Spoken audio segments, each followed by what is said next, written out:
So, this USB microphone just arrived today, and I think this is going to change my relationship with USB mics forever.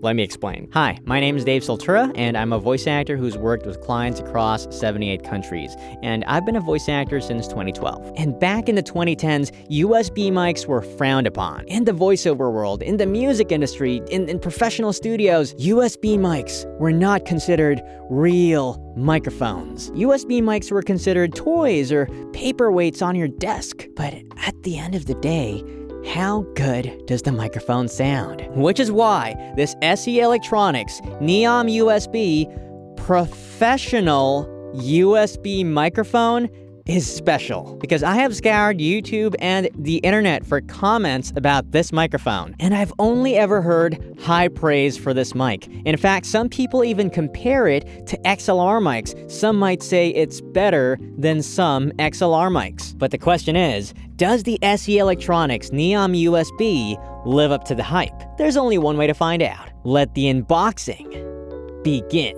Hey, it's Future Dave here, and I just wanted to let you know that SE Electronics did send me this microphone, but everything I say in this video are my thoughts only. Back to the unboxing. All right, let's see what's in the box.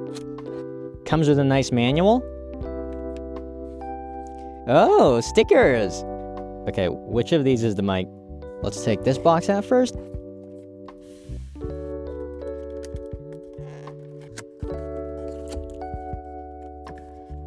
Comes with this nice, heavy, spider-like stand. Ooh, the stand has a slim profile, but this is heavy.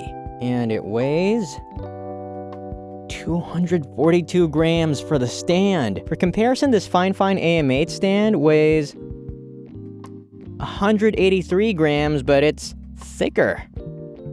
When I saw the box, I thought this would be made of plastic. And the mic itself? Oh. This is a heavy 3/8 inch to 5/8 inch thread adapter, and we got a plastic but solid feeling mount, and a solid looking Type-C to Type-A cable. And this is the microphone. Wow. This has got to be the most premium USB mic I've ever held. That is a beautiful gunmetal color. That is a substantial mic. 450 grams in this small form factor. It's got a metal body with a metal grill. The knobs are plastic, but have a great feel to them. Even the headphone jack is metal. The screws are metal too. That all-metal body is going to help a lot with RF interference. You know, all those buzzing, static noises you get from phones and other electronic devices. Let's try it out. So I suppose this comes on over here. Ooh. Yeah, that is a solid plastic. Did not snap.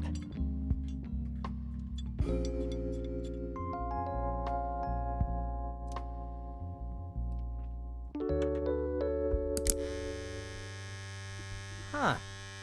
That's odd. I'm kidding. Obviously, it doesn't sound like that, but you gotta admit, it does look like an electric razor. But wow.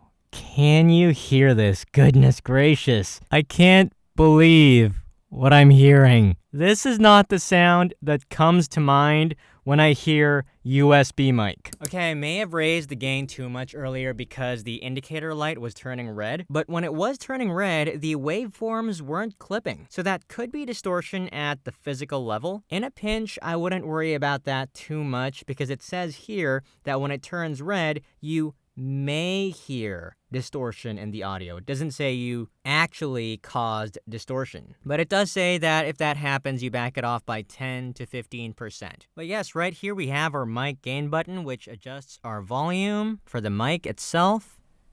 Yep, that's a bit too loud. I can step back. But yeah, this is how it sounds when I step back.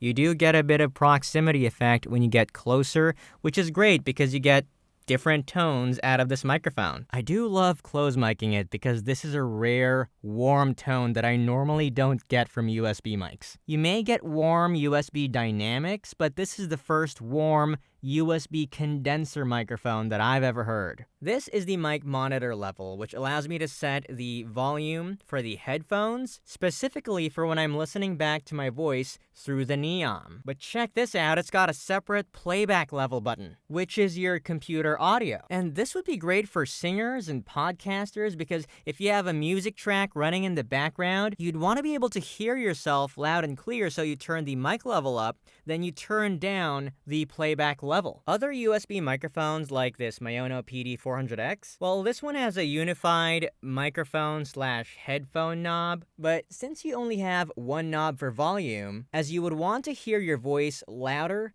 the music would get louder with it, which is one, distracting, and two, could introduce more headphone bleed, meaning the music would come out of your headphones because it's also loud and enter your microphone. So having a separate knob for your mic level and playback level, chef's kiss. This right here, by the way, is...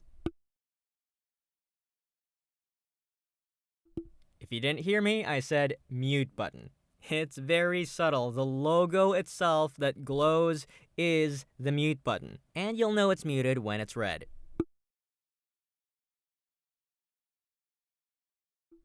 Like so. Let's just have fun with this. Goodness, this is the sound that you get from a USB mic? Check this out.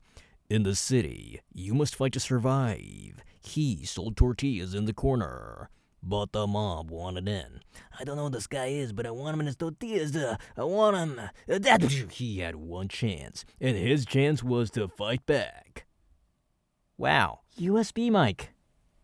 USB mic. Okay, let's put the Neom through its paces. Plosive Test. Pesky peas perpetuate problematic plosives. Pesky peas perpetuate problematic plosives. Pesky peas perpetuate problematic plosives. The manual says the singer speaks 6 inches from the mic, so don't get this close. Sibilance Test. Sensible sound people subscribe to Soltura. So if you think you're sensible, hit that subscribe button down below. Distance Test. The quick brown fox jumps over the lazy dog. The quick brown fox jumps over the lazy dog. The quick brown fox jumps over the lazy dog. The quick brown fox jumps over the lazy dog. Polar pattern test. I am talking around the mic.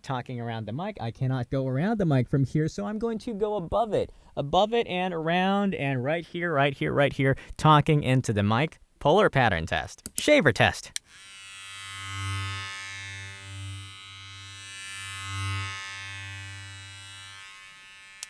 Resonance test.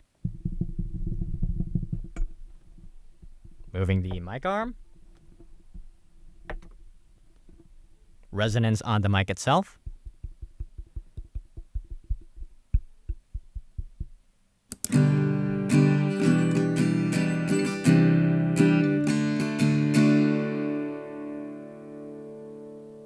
This is how it sounds in vocals. How it sounds in vocals. Table tap test. Keyboard test. I'm talking.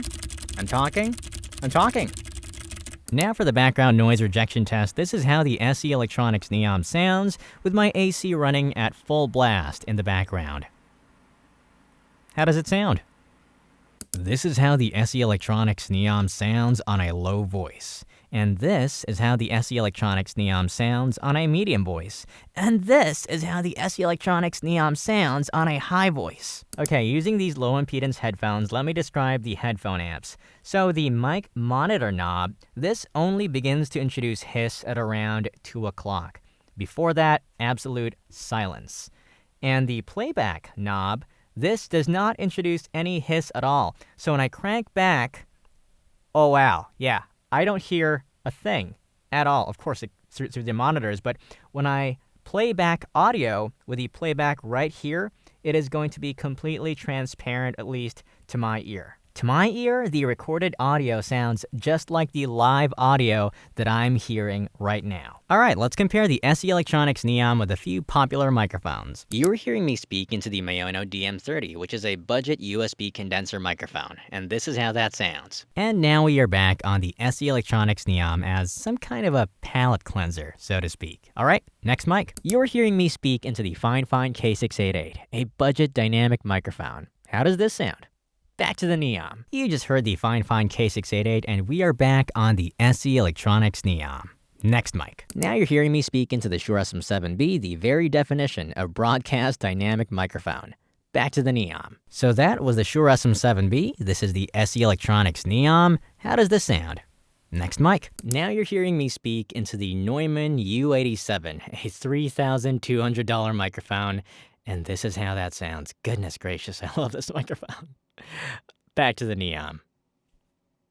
I mean, completely unfair, right? This is the Neumann U87, what do you expect? But hey, this is the SE Electronics Neom. Still pretty great sound for the price. Incredible, in my opinion. Next mic. Now you're hearing me speak into the Fifine A8, which is a budget condenser microphone. How does this sound? Back to the Neom. I think that was an interesting comparison, very different tones. I think the A8 was pretty clear sounding, but the top end to me just sounds a touch artificial. And this is how the Neom sounds in comparison. You're listening to the raw audio of the SE Electronics Neom, connected to my iPhone 12 Pro Max, using a USB-C to Lightning adapter. And right now we're just using the built-in camera app, but you can record on TikTok and YouTube Shorts directly. This is a recording of the SE Electronics Neom that you're first going to hear without noise canceling and then with noise canceling. How does this sound? This is a recording of the SE Electronics Neom that you're first going to hear without noise canceling and then with noise canceling. How does this sound? Now for the pros and cons, let's switch over to the Osmo Pocket 3. First pro, the SE Neom has a gorgeous tone. It has a low-end bump at around 100 Hz, so you get more of that warmth, a bit more fullness to it. And yeah, there is kind of a low-mid cut, somewhere around 250 Hz. If you look at the frequency response chart, ever so slightly, a very tiny 250 Hz or so cut, just to make sure that your voice doesn't sound muddy, and I love that. And there is a bit of a boost at the presence and air region, around 5K going up, and I think that just has a lovely, silky sounding smooth sound overall. But I think that's great for my voice because I tend to have a scrawnier voice. This is the warmest USB condenser mic that I've ever tried. Pro 2 plosives are not a problem. Some might say, well, yeah, you're gonna get pops when you talk straight into it. Of course you will, but it's got a large enough sweet spot that, talking from the side, pesky peas, it's so easy to just work around that sweet spot. Pro 3, the mount is great. You can put the mic over here, put this on a bed, and even on a bed with this amount of weight, it is not going to wobble. In my opinion, genius engineering. Simple, but it works. Pro 4, it has a portable form factor. Yes, it is kind of heavy at around 660 or so grams, but it's like a razor. Compared to packing a mic and an audio interface, this is still probably going to weigh less while using up less space. Pro 5, it's got 24-bit digital to analog conversion and analog to digital conversion. All that means is that the audio that you record and the audio that you play back are going to be in high-res 24-bit. Also, this goes up to 192 kilohertz sample rate, so the digital specs really do match an audio interface. Which brings us to Pro 6. Everything is on board. You got your mic monitor knob, you got your playback knob, you got your mic gain knob, a mute button, all those audio interface specs. Which is the first con? There is still some audible preamp noise. I've been trying to get my way around getting a better signal-to-noise ratio by maybe getting closer to the mic or maybe raising my volume from a distance, but, nothing that I try really improves the signal-to-noise ratio. Con 2, the sound can get muddy if you get too close, and especially if you have, a deeper voice. I actually tried recording this entire video with a deeper voice while being up close to the Neom, but that ended up really muddying the sound. So if you have a deeper voice, you might need to step back a little. And the last con is that the LED indicator does turn red when you get too close. Now, I'm not sure if it turning red is an early warning indicator or if it's actually clipping. I have read the manual and it says that if the halo turns red, that means you've turned it up a bit too loud and you may hear distortion in the audio. and then you back it off by 10 to 15%. So it does seem like an early warning indicator. There are times that when it turns red, and I think it relatively still sounds nice. Like right now, it is turning red right now, but this doesn't necessarily sound like it's distorting too much. Hey, it's Feature Dave here, and I've been going back and forth with SE Electronics, and they've told me that when the LED turns red, it could either be that this is the early warning indicator, which is you're hitting -3 dB, which is almost clipping, but not quite clipping, or that you are actually clipping. So it could be one of those two things. So I asked them, well, hey, if I'm monitoring my audio and I can hear that it's not clipping, is it okay to actually still record even when it turns red? Because I want to get close to the mic to get a better signal-to-noise ratio. And they said, yeah, that's fine, but you can trust the LEDs. It's just easier to use it while it's green. So overall, do I recommend the SE Electronics Neom? I can for some people. I think this is for musicians, content creators, and audio professionals of two different skill levels. Maybe you're looking to buy your first ever microphone, but you're not confident about buying an XLR microphone, so you want to start with USB. But you don't want budget USB, you at least want your microphone to sound decent or at least close to pro, then this is a great option. The second skill level, maybe you're already a working audio professional and you're just looking for a microphone to take with you on your travels. Maybe you're like me and you already have your own professional studio, but you really just want something that fits into your bag that you can take with you without having to worry about bringing an audio interface. Then yes, this is for you. Just a few weeks ago, my wife tried to record a song at the beach, and we brought this Moto M2, and we brought the Shure SM7b, which was heavy. She brought her guitar, so we were packing all these things, and I had a bunch of cameras with me to record a video of that, and yeah, it was all getting so heavy. And how I wish we just brought the SE Electronics Neom, which hadn't arrived yet back then. Let me add a third type of person. Maybe you record vertical videos and you want to get studio tone straight into your phone? Then yes, do consider this mic. Now, who do I not recommend this for? Potentially people with deeper voices, because there is that low bump, so it can get a bit muddy. You can try still, because I've seen some other reviews with deeper voiced folks getting great results out of this. I just couldn't get better results with my deeper voice personally. Maybe it does sound good. I don't know.